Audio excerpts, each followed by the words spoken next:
replacing the speakers in the front, you have this cover. Using a pry tool just under here, you can pop it off, and I have replaced the factory speakers with these ones, which are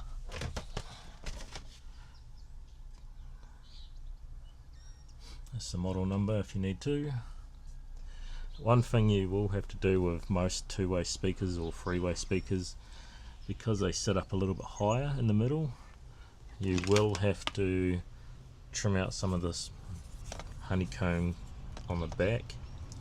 I just used these flush cutters and a blade to get it all flat, just to clear this a little bit better. So this is the other side taken apart to give you an idea of what it looks like. That's the standard plug that goes onto the speaker. That's the old speaker.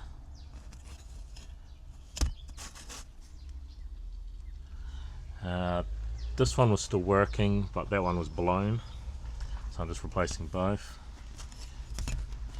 And that's what the mesh looks like before cutting it back. These speakers are held in by just two screws, one here, one here. One thing I am doing is the speaker wires that come with the speakers are like this. So these plugs go into the speaker, and I'm cutting probably about there off and putting some more terminals on, which look like that.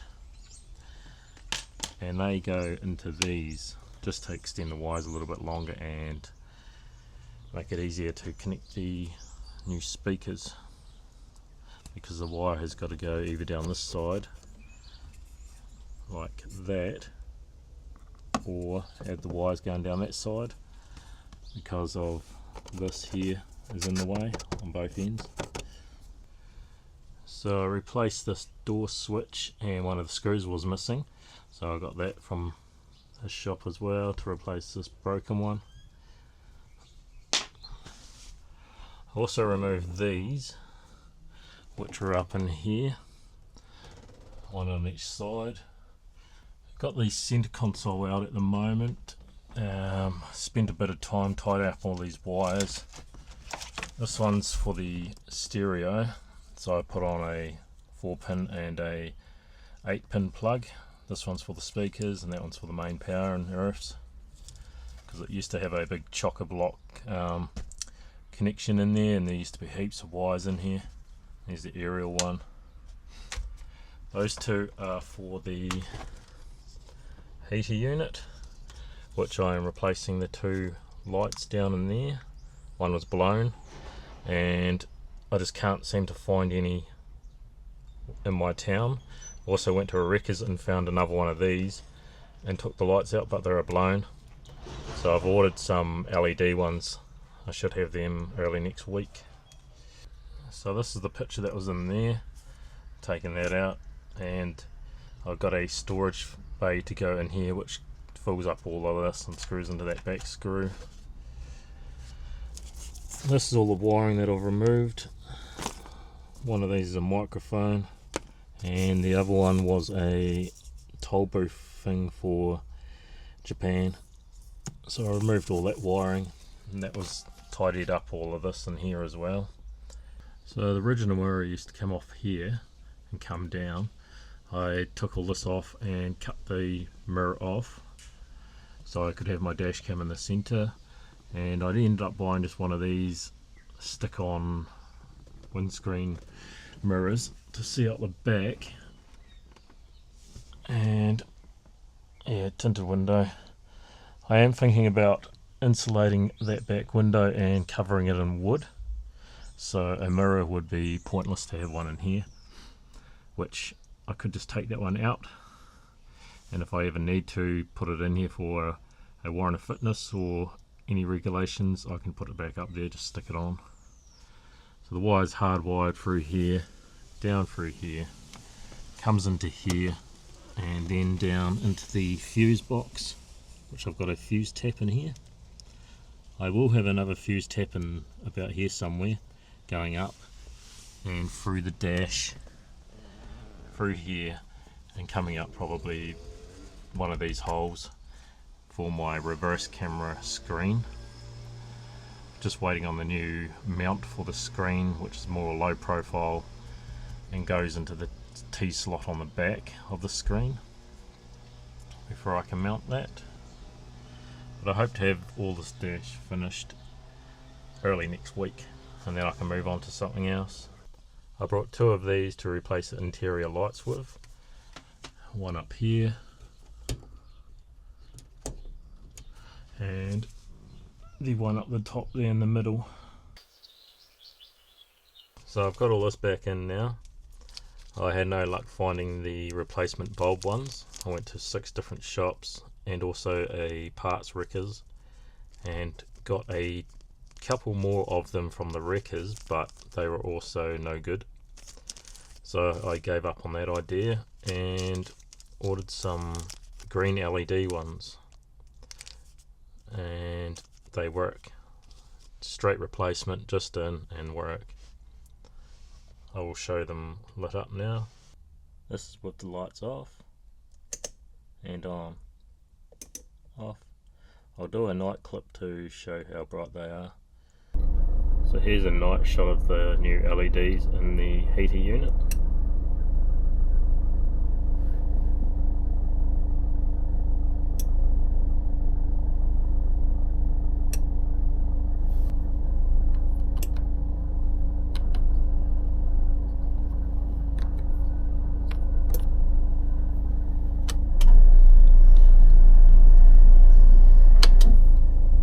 I can also turn the lights and time on for the head unit without having music playing. It is a bit bright. I'm going to see if I can adjust the brightness on that. I've also updated the head unit to a non-CD player. Got my USB in there full of music. Does Spotify, Bluetooth, aux.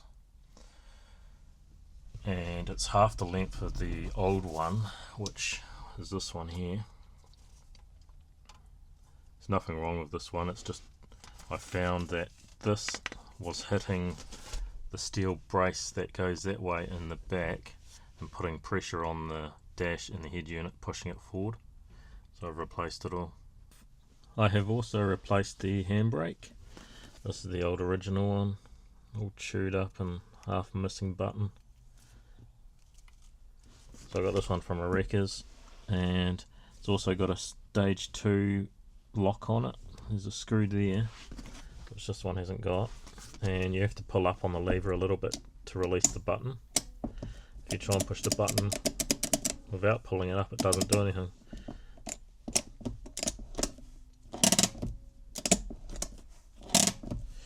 So that works nice.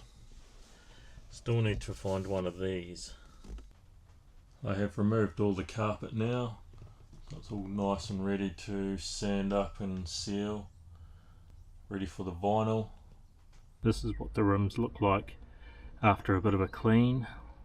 Tomorrow I'm going to sand them and paint them with the rim paint, which is matte black. So I'm working on the wheels today, using playing cards around the outside so I don't get paint on the tyres. Giving them a sand and a clean.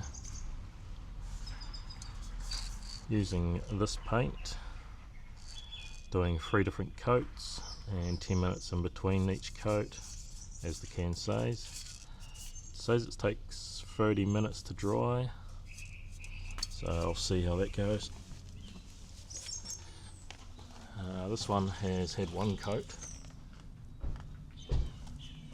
and the other 2 on the other side had 3 coats now. So I just gotta wait for them to dry a little bit more, and then I'll take the cards out and then let them sit for a couple of days. I'm also doing the spare wheel using one of these sponge sandpaper pads and a steel wool as well as sandpaper, masking tape, just some gloves when I'm sanding and stuff. Got some of that stuff which I'm just giving a flick over parts like this. This wheel's already had it, so it's nicely done. Just got to give it a sand and paint that one. I've given the wheels a bit of a clean, got rid of the blue stuff off the riding on all of them. This one's still got a bit of black on it, which I need to go get some wheel tyre cleaner and go over them again.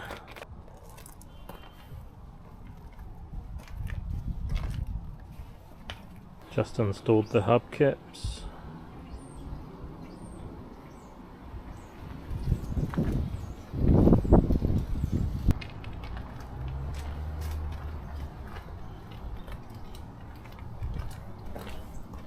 Brought this today from the auto shop.